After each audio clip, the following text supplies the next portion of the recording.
అంతరిక్షంలో సోమపదములు అనేటటువంటి లోకాలు ఉన్నాయి.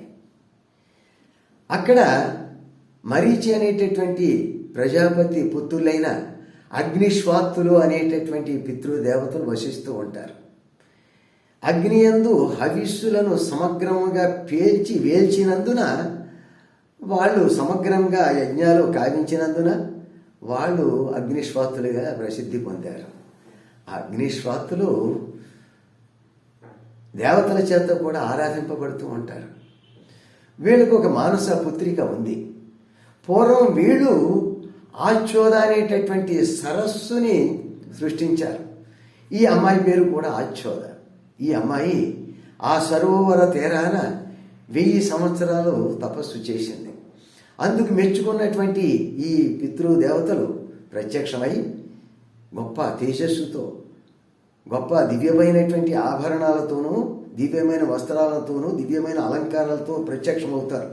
వాళ్ళు మన్మథాకారంతో ఉంటారు. వాళ్ళు ఆ విధంగా చూసింది ఈ కన్యక. నీకేం కావాలో కోరుకో అన్నారు వాళ్ళు పితృదేవతలు. వీళ్ళని చూసేసరికి ఆనందంతో పాటు కామ పరవశురాలు కూడా అయిందావిడ. అందులో మావసుడు అనేటటువంటి పితరుణ్ణి వరుడిగా కోరుకుంది ఈవిడ. అదేమిటి? ఈవిడ పుత్రిక, మానస పుత్రిక, పితరుణ్ణి కోరుకోవడమా అనేసరికి ఈవిడ ఆ దైవత్వాన్ని కోల్పోయి భూలోకంలో మానవ కన్యగా పడిపోయింది. ఈ మావసుడు ఎంత మాత్రం కూడా ఈవిని అంగీకరించలేదు. మావసుడి చేత తిరస్కరింపబడినందున కోరుకున్నటువంటి మావసుడు ఈమెకు దక్కనందున ఈ ఆచ్యోదకి అమావాస్య అనేటటువంటి ప్రసిద్ధి పొందింది.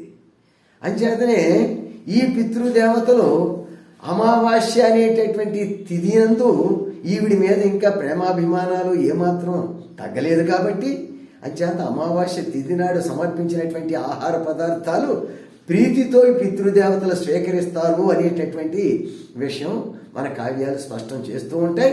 ఆ విధంగానే శ్రాద్ధ తర్పణాల దగ్గర నుంచి ఏ పదార్థాలైనా అమావాస్య నాడు పితృదేవతలకి అర్పించడానికి మానవులందరూ కూడా చూస్తూ ఉండడానికి కారణం కూడా అది. అమావాస్య ఆ విధంగా ఏర్పడింది అని కూడా మనకి తెలుస్తూ ఉంది. ఇక నాకు తపస్సు పొందేటటువంటి అవకాశాన్ని కల్పించండి అని ఆచ్యోద అనేటటువంటి ఆ కన్యామణి కోరినందువల్ల కనికరించినటువంటి ఈ పితృదేవతలు 28వ ద్వాపర యుగంలో నువ్వు వసువు అనేటటువంటి రాజుకి ఆయన యొక్క తేజస్సు వల్ల పుట్టినప్పటికీ కూడా చేప కడుపున పుడతావు, ఆ మత్స్యకారుల ఇంటిలోనే నువ్వు పెరుగుతావు. కానీ పరాశరుడు అనేటటువంటి ఒక మహనీయుని వీర్యం వల్ల, ఆయన తేజస్సు వల్ల నారాయణాంశ సంభూతుడైనటువంటి ఒక పుత్రుణ్ణి కంటావు. కానీ ఆ మహర్షి యొక్క అనుగ్రహం వల్ల కన్యాత్వానికి ఏ విధమైనటువంటి భంగకరం కూడా నీకు కలగదు. ఆ ఉద్భవించినటువంటి పుత్రుడు ఒకటిగా ఉండేటటువంటి వేదాన్ని 4గా విభజిస్తాడు. భూలోకమందు గొప్ప ప్రసిద్ధిని పొందుతాడు సుమా. ఆ తదుపరి సముద్రాంశ సంభూతుడైనటువంటి శంతనుడు అనేటటువంటి మహారాజుకి నువ్వు భార్యగా స్వీకరింపబడతావు. ఆ శంతన మహారాజుకి నీకు 2 పుత్రులు, చిత్రాంగదుడు, విచిత్ర వీర్యుడు అనేటటువంటి పుత్రులు కలుగుతారు. ఆ విధంగా నువ్వు తరిస్తావు.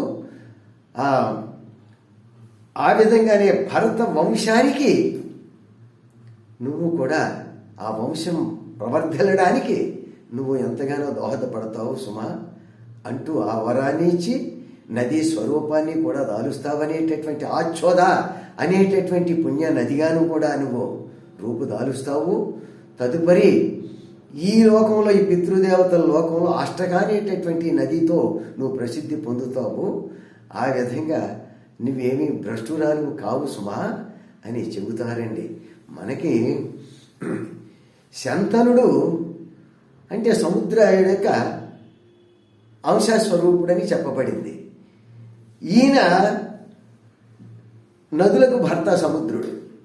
అంచేతనే మహాభీషుడిగా ముందు అవతరించి ఆయన ఒక కారణం వల్ల, బ్రహ్మశాపం వల్ల మానవుడిగా పుట్టడం, మళ్ళీ శంతన మహారాజుగా పుట్టడం, గంగా నది వరించడం, వీళ్ళిద్దరికీ కూడా అష్టవస్తువులు జన్మించడం, తదుపరి 7 వాళ్ళు కోరుకున్న విధంగానే అస్తమించడం, మళ్ళీ తిరిగి వాళ్ళు అష్టవస్తువులలో దేవతలుగా వెళ్ళిపోవడం.